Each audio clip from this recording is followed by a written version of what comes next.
Au Breton. Poème lu par Monsieur L. Brémond de l'Odéon, le 23 juillet 1905, au pied de la statue de Jacques Cartier, à Saint-Malo, France. J'aurais voulu franchir le farouche Atlantique pour aller m'incliner sur le rocher celtique, où naquit ce marin au courage indompté, qui, de son roi rêvant d'agrandir les domaines, déploya le premier sur les eaux canadiennes le drapeau de la France et de la chrétienté. J'aurais voulu plier le genou sur la terre, que tant de fois rougit de sang la race altière, dont sont issus les preux qui peuplèrent nos bords.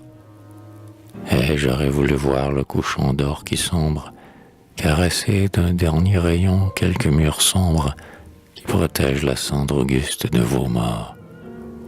J'aurais aimé me perdre à travers vos bruyères. J'aurais aimé me joindre à vous, ô nobles frères, pour fêter celui qui, sans répandre le sang, la croix sur le cœur, sut vaincre la barbarie, et qui, nouveau colon, devait à sa patrie léguer un monde aussi vaste qu'éblouissant. De paramé, j'aurais aimé longer la grève, mais hélas, je n'ai pu réaliser mon rêve. Et c'est avec un œil voilé de pleurs jaloux que j'ai vu s'éloigner sur le flot qui palpite le navire emportant cette troupe d'élite qui maintenant festoie jubile avec vous.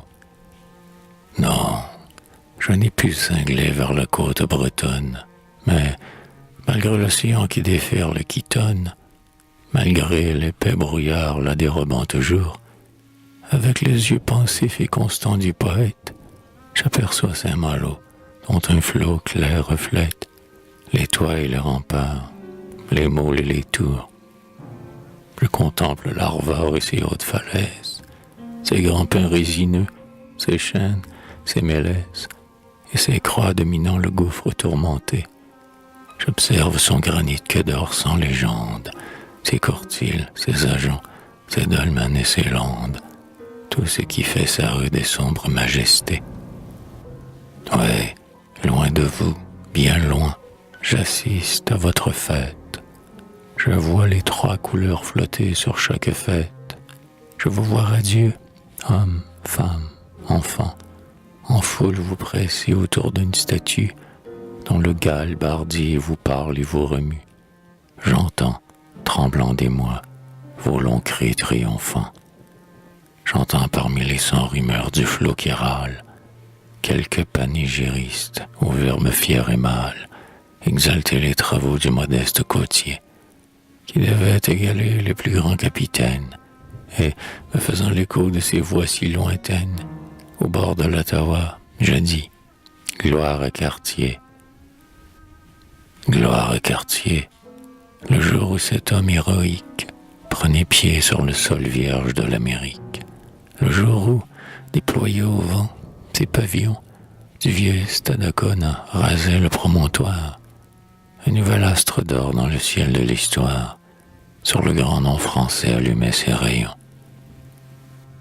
Gloire à Cartier, parti du fond de l'Armorique, il a frayé la route à ce groupe homérique qui, de nos bois perçant la sombre immensité, sondant tout le recoin du nouvel hémisphère, éclaireur du progrès en marche, a su tant faire pour la mère patrie et pour l'humanité. Grâce à lui, les rameaux du grand chêne de France ont été transplantés au bord d'un fleuve immense, et ces rameaux ont fait, malgré l'adversité, des arbres débordants de jeunesse et de sève, berçant des frondaisons sereines d'où s'élève la chanson du travail et de la liberté. Grâce à lui, sous ce vaste ombrage, notre race compte ses Phidias, ses Plines, ses Horaces. Nous avons eu naguère un chénier, un Danton. Grâce à lui, nous aimons chanter la Marseillaise. Notre fleuve est français, ma mère était française, et je suis comme vous, catholique et breton. Gloire à Cartier, jamais fils de la vieille Gaule, pour son pays n'aura rempli plus noble rôle, ni laissé sous nos cieux un nom plus vénéré, et l'oubli qui pesait sur sa tombe inconnue où nul fervent n'y recourbé sa tête nue. Vous l'avez, fier breton, fièrement réparé. En érigeant ce bronze au cœur de la Bretagne, où ma pensée émue à cette heure accompagne ceux qui vont célébrant les exploits si hardis du marin qui donna tout un monde à la France, sans jamais susciter ni guerre ni vengeance, aux Bretons toujours grands, vous vous êtes grandis. Vous vous êtes grandi, enfant de l'Armorique, plutôt que vous n'avez grandi l'homme stoïque, qui partant de constance et de féconds travaux, a buriné son nom dans les reins de l'histoire. Aussi, que peu le bronze où rayonne la gloire, le socle n'a jamais exaucé le héros.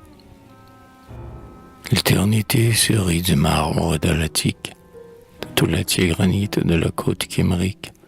On ne saurait tirer un plus haut piédestal que celui qu'un tel preux s'est élevé lui-même, en plantant pour le Christ et pour le roi qu'il aime une humble croix de bois au front du Mont-Royal. N'importe, vous avez voulu donner l'exemple, dressant cette statue à la porte d'un temple, faisant revivre ainsi l'intrépide quartier dans une œuvre parlante, idéale, parfaite.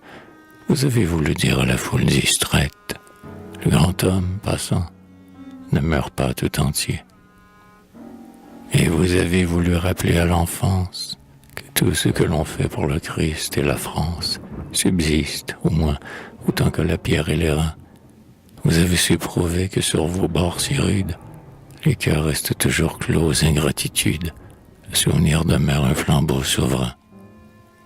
Par un appel vibrant, doux comme une caresse, Tiercelin et Botrel couronnerait la Grèce, et dont les noms toujours rayonneront ici, nous ont fait apporter notre modeste obole à l'œuvre dont l'éclat si pur les auréole. Et mon pays leur dit, merci, merci, merci. La poésie et l'art, au fécond mariage, ont conçu ces tardifs mais éclatants hommages, et, tout fier comme vous de votre fier succès, répétant un grand cri qui vibre au nouveau monde, je vous jette à travers le grand mur qui gronde, le bravo délirant du Canada français.